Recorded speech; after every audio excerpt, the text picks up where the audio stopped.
In an attempt to clog, I exhaled to the line, which was really clear, and then something happened. All of a sudden, I felt a surge of gas, the pilot light leaped, and my face started to burn. American television icon Jay Leno is confronting the worst chapter of his life after receiving a devastating diagnosis. The one who used to make millions of people laugh nightly. Who, after surviving a motorcycle wreck that consumed his entire body and a gasoline explosion that engulfed his face, is now burdened by an invisible agony that surpasses any physical injury. A Los Angeles court has confirmed that, after his wife Mavis Leno was diagnosed with terminal dementia, Jay Leno has taken over as her legal conservator. The horrible sickness is slowly driving the woman who has loved her spouse for over 40 years to forget him. Jay will have to face the isolation of his golden years as the limelight goes out, a location where notoriety can't save the past, and where yesterday's laughter is just an echo. Is this all that's going on? Just after this, the world will find out the real reason for Jay Leno's tragic decision. In the year 2022, on November 12th, the show. The tragic news of American comic star and famous Tonight Show presenter Jay Leno's accident shook the world. He was in his own personal sanctuary when the assault occurred, not on a stage or film set. The Burbank, California, garage housing his enormous automobile collection. In particular, when he was doing routine maintenance on his unique collection of more than 180 automobiles and 160 motorcycles, which included a white 1907 steam car. His dream became a nightmare due to an unexpected accident. He was trying to unclog a fuel line, as Leno himself described it in great detail. The white steam car runs on steam power, yet it takes a little gasoline to get the boiler up and running.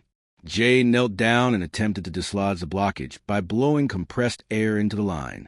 Nevertheless, a substantial quantity of liquid gasoline was pushed directly into his face by the pressure. His entire body became a living torches when the pilot light that started the boiler suddenly blazed up. The terrible moment was reported by Jay. My attempt to clear the line was abruptly interrupted when I exclaimed, "Blow some air through the line. Let's see if we can clear." Suddenly, my face was flush with gas. My face started to burn as the pilot light suddenly leaped. Severe burns covered around 7% of his body surface as the fire consumed him, affecting his face, chest, and both hands. Area. Even though 7% isn't a huge amount, the burns were concentrated on exposed and sensitive places like the head, face, and hands. Therefore, the injury was very serious. His trusted mechanic and lifelong buddy Dave Kalaki luckily happened to be there. The heroic Dave Dovin put out the fire that was engulfing Jay and rescued him from the engulfed vehicle. The garage was filled with smoke in seconds, gasoline spilled all over the floor, and Jay narrowly avoided more serious injuries, according to Dave's recollection of the terrifying event. Jay was hastily sent to the Grossman Burn Center at West Hills Hospital in Los Angeles due to his injuries. Had Kaki not reacted so quickly, the outcome could have been significantly more severe, potentially fatal or resulting in permanent deformity. Burn Center that is among the best in the country. While speaking at a news conference, center director and treating physician Dr. Peter Gman stated that Jay Leno sustained second and third-degree burns. Member of the third party. The most serious kind of burns can penetrate all the skin layers and cause damage to the underlying tissues. The whole complicated therapy procedure lasted 10 days, from November 12th to November 21st. Tenquin 182. 2 procedures involving temporary skin grafts, protecting the wounds, preventing infection, and stimulating the development of new skin tissue, with the goals of the medical team's employment of a synthetic skin substitute. Hyperbaric oxygen treatment, HDO. A hyperbaric oxygen chamber was utilized on many occasions by Jay. This treatment improves oxygen absorption, which in turn increases blood flow to damaged tissues, speeds up healing, decreases inflammation, and lessens the likelihood of scarring. His practically full facial recovery was due in large part to this. A formal statement was released by the Grossman Burn Center upon Jay's discharge, reassuring his stable health status and assuring that he would persist with outpatient treatment and routine examinations. Jay Leno's reaction was more shocking than the burns themselves. Despite his still red face and heavily bandaged arms, he went ahead and called the media, thanked the medical staff, and said he was fine, despite repeated requests that he take a break. He did not cancel any of his upcoming performances. The Hermosa Beach Comedy and Magic Club, a location significant to Jay Leno's career spanning more than 3 decades, welcomed him back to the stage only 9 days after his discharge.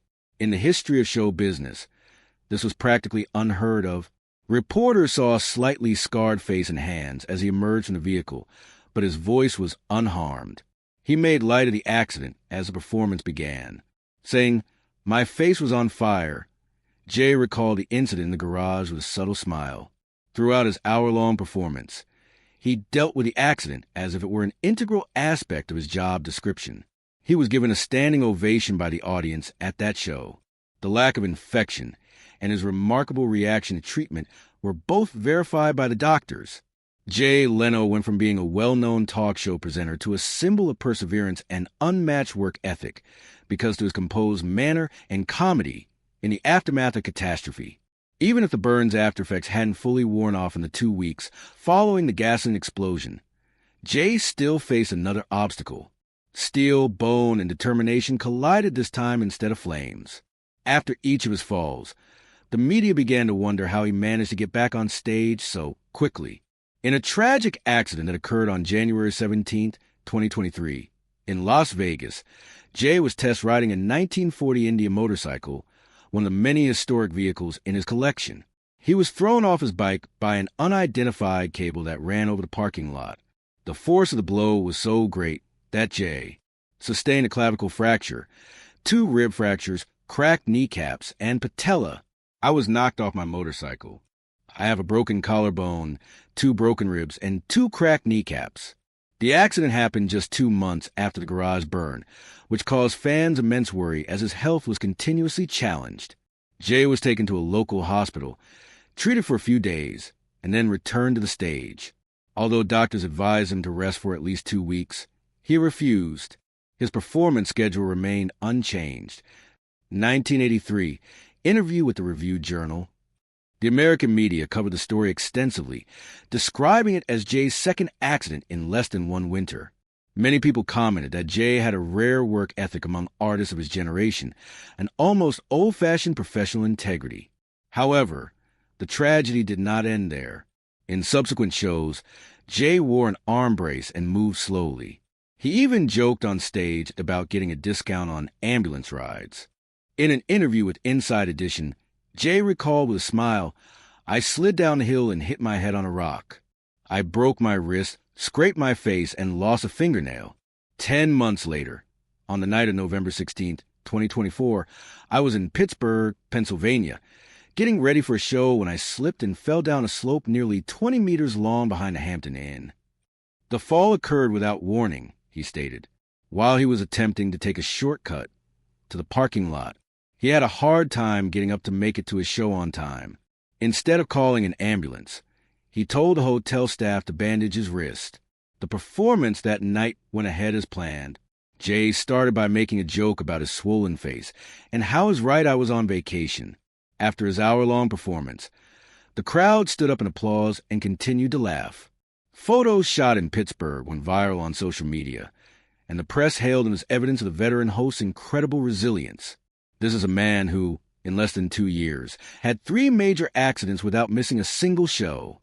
Despite these setbacks, Jay Leno showed resilience in his physical recovery and in his work ethic.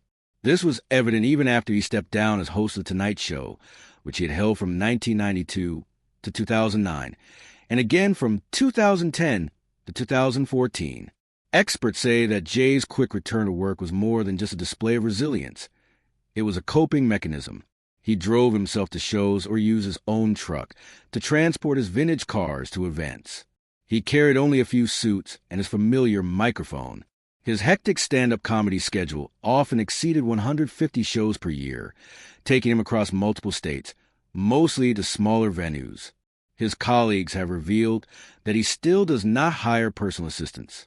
The quickest way for Jay Leno to regain control was to get back on stage and interact with the audience, which helped with both physical and emotional pain.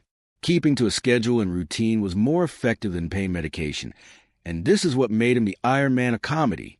After a horrific series of accidents, though, and his determined returns to the stage, Leno faced a new kind of challenge in his life, one that neither humor nor iron could overcome. The final test was not physical strength, but the weakness of the human mind.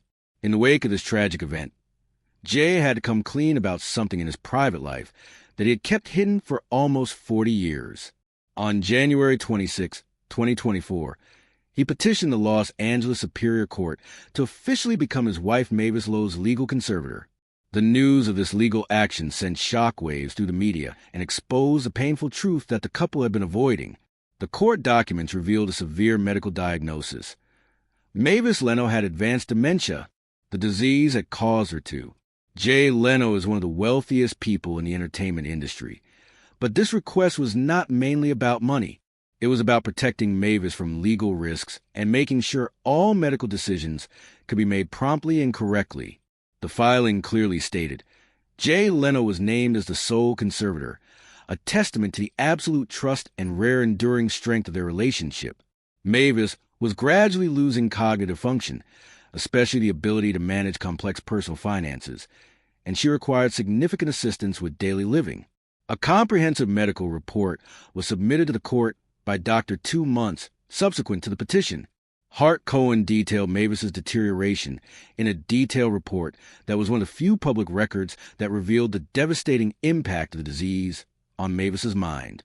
Dort Cohen confirmed that Mavis was experiencing severe symptoms, such as short-term memory loss, spatial disorientation, and overall cognitive impairment.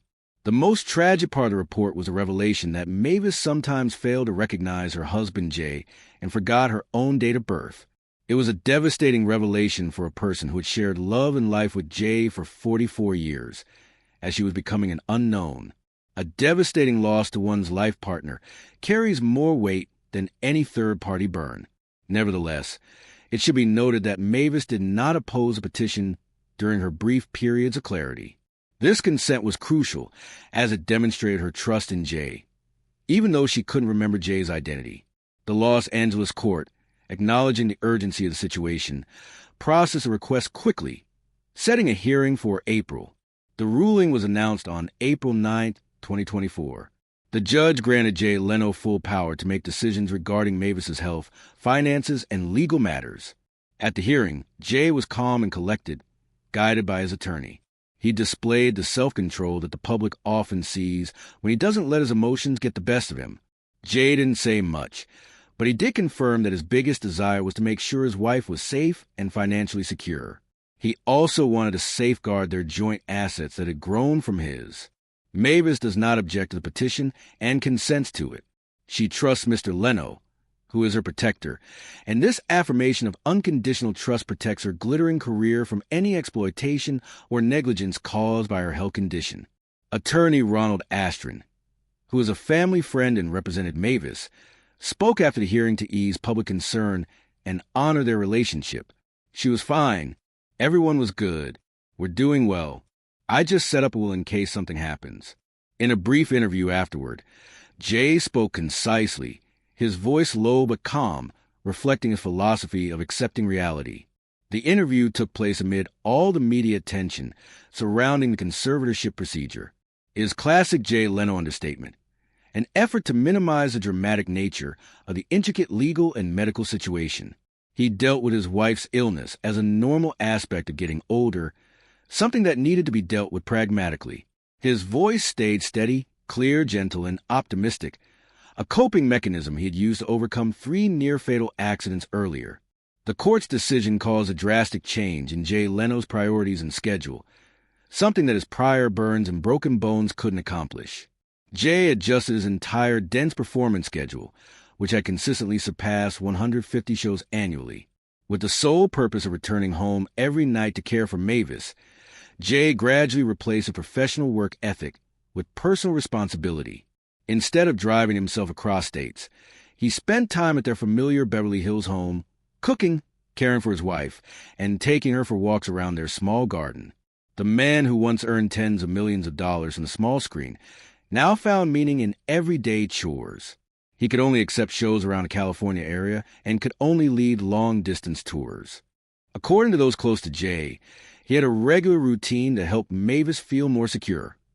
Morning walks, afternoon garage checks, the site of the previous accident, and evening newspaper reading with Mavis. Even though she couldn't understand the content, a reporter asked Jay about his current life at a small charity event in June 2024, and Jay simply replied that spending time with Mavis was more important to him than all the fame he had ever achieved.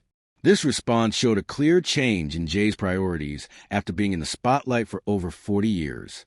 The man who thrived on laughter and speed no longer prioritizes relationships. Mavis, according to reliable sources, continued to receive treatment at a Los Angeles specialized memory care facility on a regular basis, and Jay was there every time, supporting, protecting, and keeping their shared memories safe. Dr. Cohen confirmed that, despite significant memory decline, she responded well to maintenance medication. Jay was very private about his wife's health, sharing information with only a small group of friends and family. By October 2024, Jay made a rare return performance at a small Hollywood club, a 90-minute show that included some longtime colleagues. Few people noticed that he had lost nearly 10 kg due to worry and constant caregiving, but Jay kept his cool, his storytelling slow and sharp and familiar. He refrained from using his wife's illness for jokes, instead focusing on everyday stories and gentle political satire. In the midst of his wife's care, Jay often thought back on his illustrious career. His incredible tenacity and dedication came from a bygone era, when his name was synonymous with late-night comedy in American television's highest echelon. Jay Leno was born James Douglas Muir Leno on April 28, 1950, in New Rochelle, New York. He was from a middle-class, working-class family in Andover, Massachusetts, and his father, Angelo Leno, was of Italian-American descent. His father, a successful insurance industry professional, and his mother, a homemaker and Scottish immigrant, formed a simple traditional family background that would later shape Jay's unassuming and relatable style of humor. Jay showed signs of a natural talent for comedy at a young age, and he used it as a way to cope with and express himself during his undiagnosed dyslexia, which he recounted as a source of positive reinforcement during his challenging school years. The attention he craved, the need to connect with others through laughter, was the first spark that ignited his lifelong journey. As a teenager, Jay worked odd jobs like pizza delivery and mechanic work, which fueled his intense passion for cars and gave him a wealth of stories about the working class that he later incorporated into his comedy routines. At the same time, he was studying communications and speech, which gave him a wealth of information that he could use to create his own unique brand of humor. While he was a student at Emerson College in Boston, Jay knew he wanted to be a comedian. He started out performing stand-up at local clubs, usually on open mic nights. He studied hard, wrote scripts, and made up routines to make ends meet. He worked on his improvisation and audience interaction. Jay Leno's career really took off from those humble beginnings, not in TV studios, but in small clubs and stages. He moved to Los Angeles after graduating from Emerson College in 1973. In the early years of his career, when he was still a struggling artist in California, he would often sleep on friends' couches, perform wherever he could, and live out of his old car. Things started to look up in 1977 when he made his guest appearance on Johnny Carson's iconic late-night show, The Tonight Show. Carson, who was seen as a gold standard of late-night television, was impressed by Jay's smart, clean, observational sense of humor, and that brief segment caught the attention of both the public and the management. In the years that followed, Jay became a staple on Late Night with David Letterman and countless other entertainment shows. His reputation for smart, easygoing humor grew, and audiences adored him for being genuine, the kind of guy you'd invite over for coffee. By the late 1980s, Jay had already been promoted to the position of permanent guest host on The Tonight Show, which included the role not only brought him fame and a steady income, but it also prepared him well for succession role. In the early 1990s, when Johnny Carson was getting ready to retire, a heated and dramatic battle broke out behind the scenes at NBC to find a successor. The two leading contenders were Jay Leno and David Letterman, who had hosted the show right after Carson. Letterman was traditionally thought of as the obvious choice, but Carson and producers saw Lowe as having the ability to attract a wider audience. After several guests hosting tryouts, the decision was made.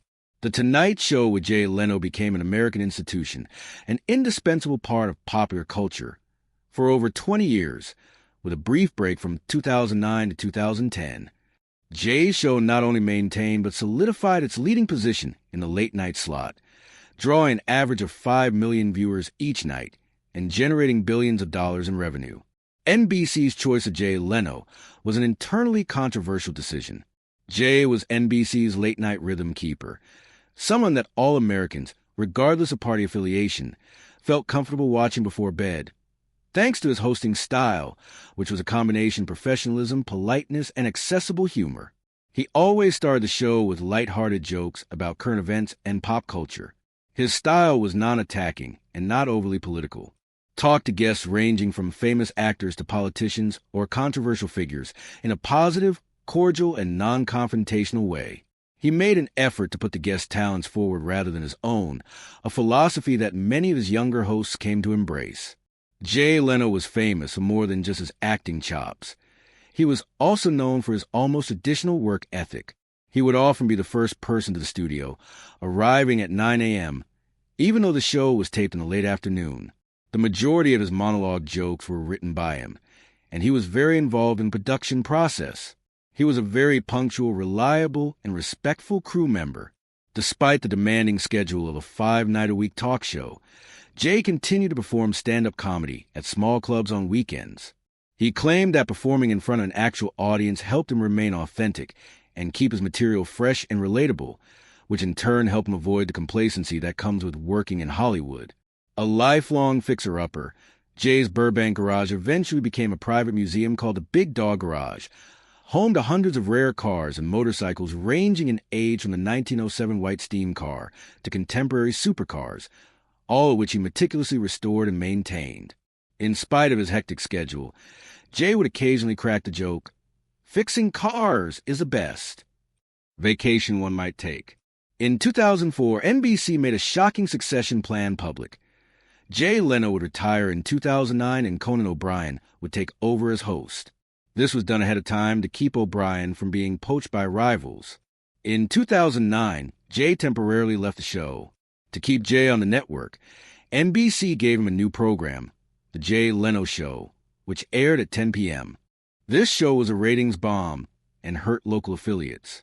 A year later, in early 2010, NBC made the shocking decision to cancel Jay Leno's show and move Conan O'Brien's The Tonight Show to a later time slot.